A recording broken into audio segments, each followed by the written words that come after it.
was the day that the newspaper issues got delivered.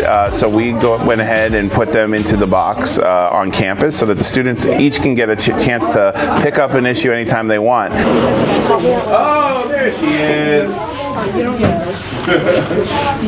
And our newspaper staff was lucky enough to be surprised by lunch from Chick-fil-A, and it was great. Everybody had a great time, and the sandwiches were delicious. Thank you, Chick-fil-A! When I got out of college, I had student loans and no job. So I decided to join the Army. I went to the U.S. Army. I was in the Army for about 3.5 years. I actually was discharged because I broke my back. Yes.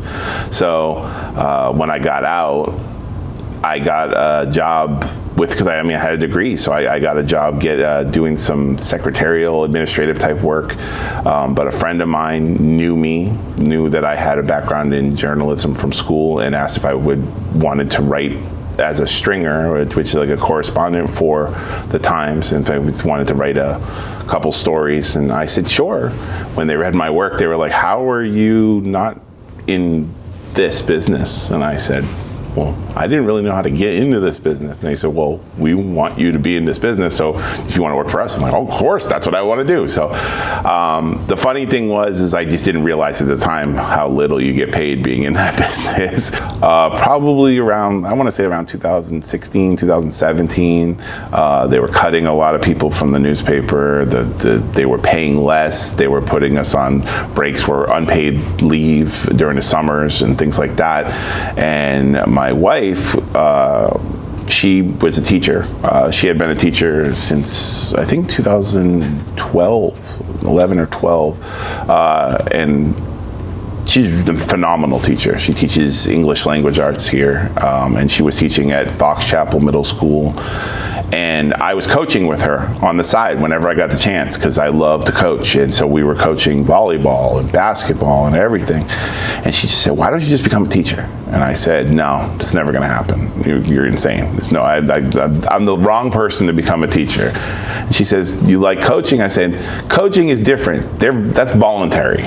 The kids you have, the people that are working with, they want to be there. They want to learn from you. When you become a teacher, it's 25, 30 kids in a classroom, and 10 of them, 15 of them, if you're lucky, not more, don't want to be there.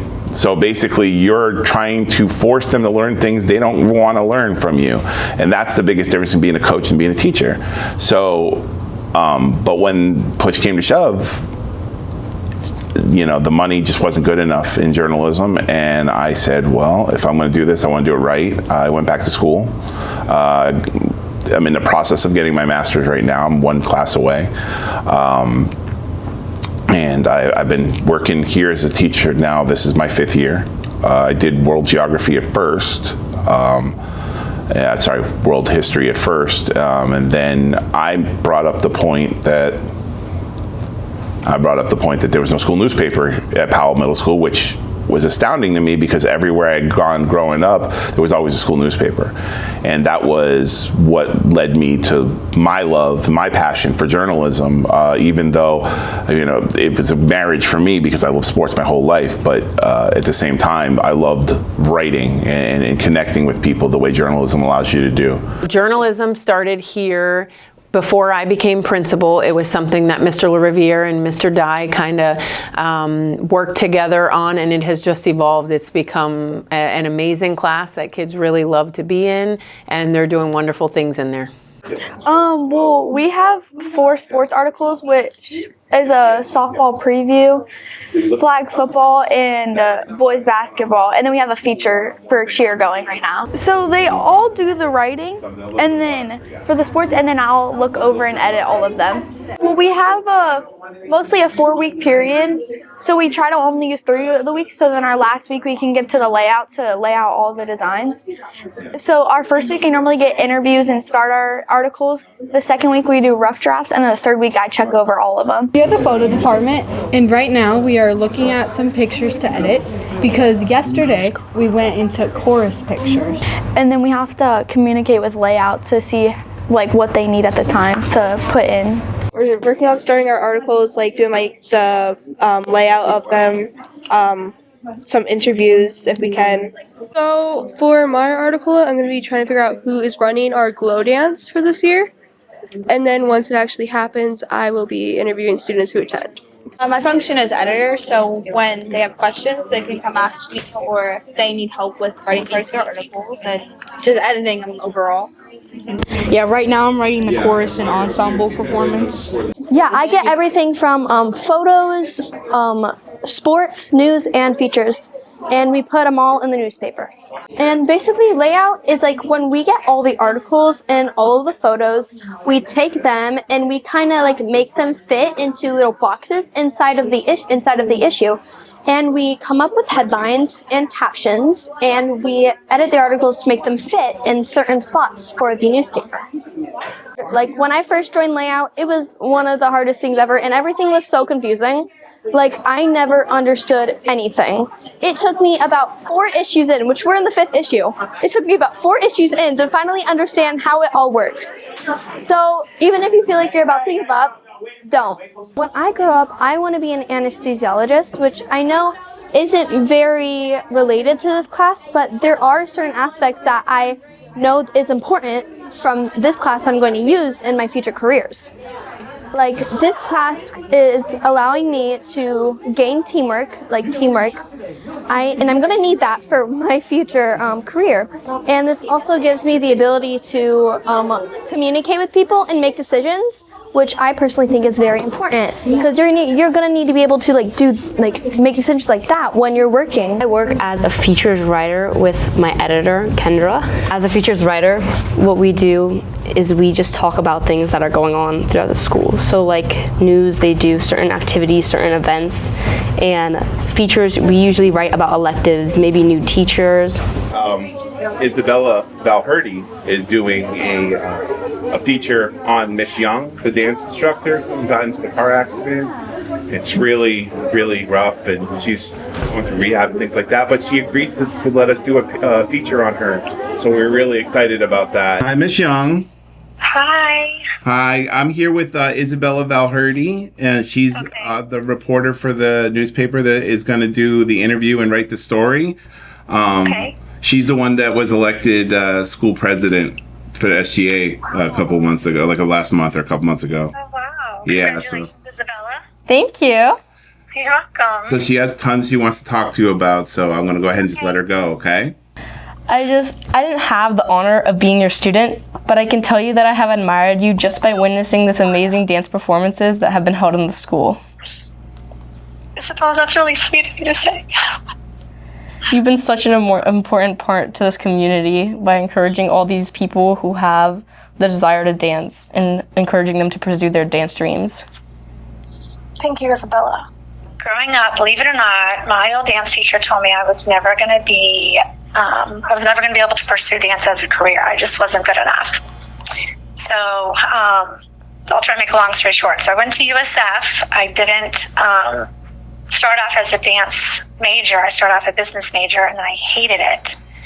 And I was like, you know what, I'm going to start off as a dance major, and I started off at rock bottom doing fundamentals and worked my program, and I really owe my dance career to those professors at USF. And while I was in that program, one of them really encouraged me to start auditioning because she's like, I think you just have something. So I did. My first audition was So You Think You Can Dance, bombed it, didn't know what I was doing, went to another one in South Carolina, and I just loved it. I loved every aspect. I went through 5 rounds of auditions, and I made it through 5 cuts. And they were all improvisation, which means that you make it up as you go. And there was no set choreography at all.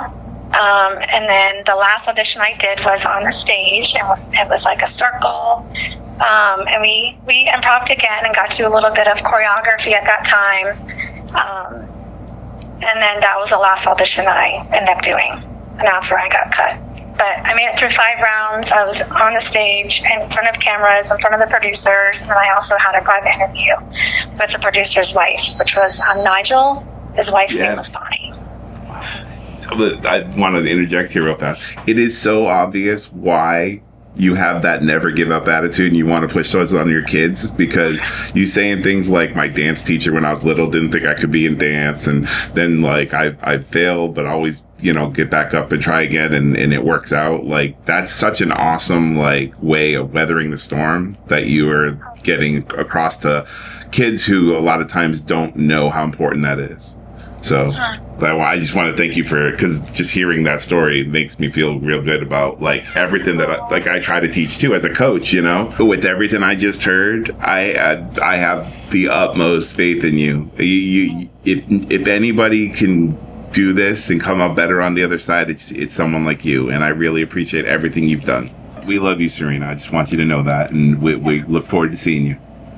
Thank you so much. All right. Have a good one. Isabella, you did a really, really wonderful job. Thank you. It's really great talking to you. It was nice talking to you too. Thank you guys so much. No problem. You have a good night. You too. Okay. Bye. You did great. You did fantastic. See? So sad. That's what happens when you do a good job with an interview and you actually speak from the heart and you listen. Then people really can tell you care. It's the ones that are, you know, sitting there with somebody and just reading like a robot and not really listening to the responses that don't come out so well. But when you sit there and you actually have done the preparation to care about this person and want to know what they're going through and listen, they feel it too. You feel it, they feel it, and then you want to do a good job with your story to serve them, to do justice to what she just said. She's trusting you with her story. Now you get to put her story out to everyone else. Isn't that awesome? It's so awesome. Yeah. Great job. Great job.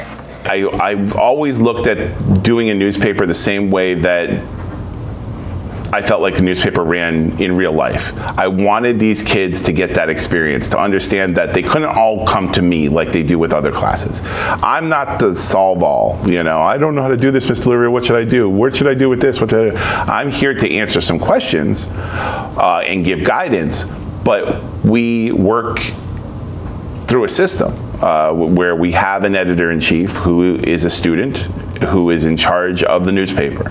She communicates directly with me. She is in charge of the editors of other departments, whether it's the photography editor, the news editor, the features editor, the sports editor, the layout personnel. She's in charge of them, and she checks on them every day, checks progress, and those editors in turn have staff members underneath them who they're in charge of. Honestly, the whole class is just really great. They're all super kind, and my editor, Kendra, she's always helping me find like different alternatives. She's helping me making my writing better. Same with Emmeline. Wow. So I really appreciate it. They always have amazing feedback, and everyone's just so nice. My career path is probably not going to be into journalism, but journalism helps with any career path you're going to take. Why? Because it's out helping, talking to people, earning your communication skills. Everything is going to come back to journalism. So they want you to like be taking more initiative, okay? In our groups, and they want you to be chief and editor probably. So you just take more initiative and stuff. Yeah. I think one of the things that I love most about it is kids today, and I can only speak for today because it's the last 5 years, is the only 5 years I've been teaching, but they don't respect deadlines. None of them. You tell, this is when it's due. And they'll say, okay. And they'll come and they're like, I'm still working on it. You know, can I turn it in tomorrow? And then tomorrow comes. Oh, can I turn it in a couple of days? I forgot it at home. And that's just kind of how they are. And even kids who are semi-successful at school, A and B students, they do this. The first thing I have to lay out to journalism students is deadline comes from journalism. It means the issue's dead. It's over. If we don't get this in, we can't have a newspaper. This isn't like, 12 people do their job and one person doesn't. It's okay, we'll just run it with a big blank space. And they're floored by that idea. Like you have to have it in on time because you can't have it late. Or it's just not going to work because then if one piece of the puzzle is missing, then the rest of it doesn't come together. The first time it comes close to happening, you'll see visibly upset kids. What are you doing? You're going to ruin this for us. And then you almost never see it happen again. When we first started with the school newspaper, it was just something that was photocopied here within our district at printing, and since then, I'm not exactly sure how, but Mr. LaRiviere kind of hooked up with the Hernando Sun, and now it's something that actually gets published as part of the publication that goes out to beyond the walls of Powell Middle School. So the kids obviously take a lot more pride in seeing that their work is out in the community. So yes, there's definitely a huge increase in the amount of student engagement and excitement surrounding the school newspaper. It's like a big honor to have Hernando Sun sponsor us so that our newspapers are able to go out. I think it's amazing that people outside of our school can read all of our writing and see how we're doing at Powell.